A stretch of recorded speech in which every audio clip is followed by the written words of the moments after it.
The 2024 MLB season starts tomorrow. We're almost there. We've waited this entire offseason, this entire spring training to get back to this point, and we're finally arriving.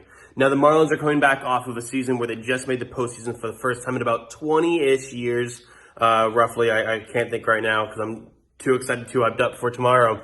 But they come into the season with a lot of question marks. They had a really quiet offseason. Their really main additions to the team are Vidal Brujan, Nick Gordon. You know, you can say that Sixto Sanchez was an addition because he's finally back on the roster, but it just adds more question marks. You know, you lose Jorge Soler, you lose Sandy Alcantara for injury. Now you have Braxton Garrett down, you have Edward Cabrera down, you have Yuri Perez down. You know, there's a lot of question marks. You move AJ Puck to starting pitcher.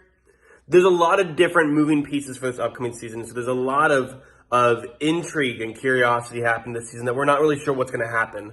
Now, me personally, I am always going to be a glass half full person. I'm never really going to be a glass half empty. I'm always going to be the optimist. I'm always going to take a little bit of the over.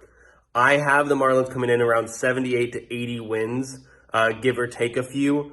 And I think that they're going to do pretty good. It's going to be interesting seeing a 4 left-handed pitching starting rotation, but it's nice to see Max Meyer there. It's going to be interesting to see Ryan Weathers after a full offseason with Mel Stottlemyre Jr.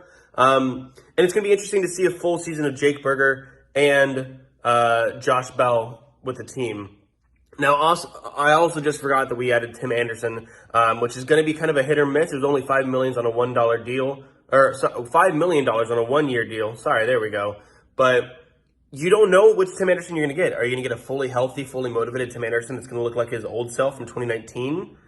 Or are we going to get the 2023 version where he only hit, I believe, 1 home run in his entire season, was out a lot for injuries, and did not look like himself and was not very good defensively?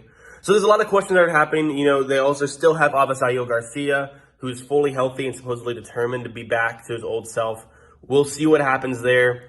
It's going to be a really interesting season, but please stay tuned to Flip the M and all 5 reasons for all your Miami sports coverage, as well as all your Marlins coverage for this upcoming season. We got you guys handled. We'll have Aiden Gallardo there for the first opening series.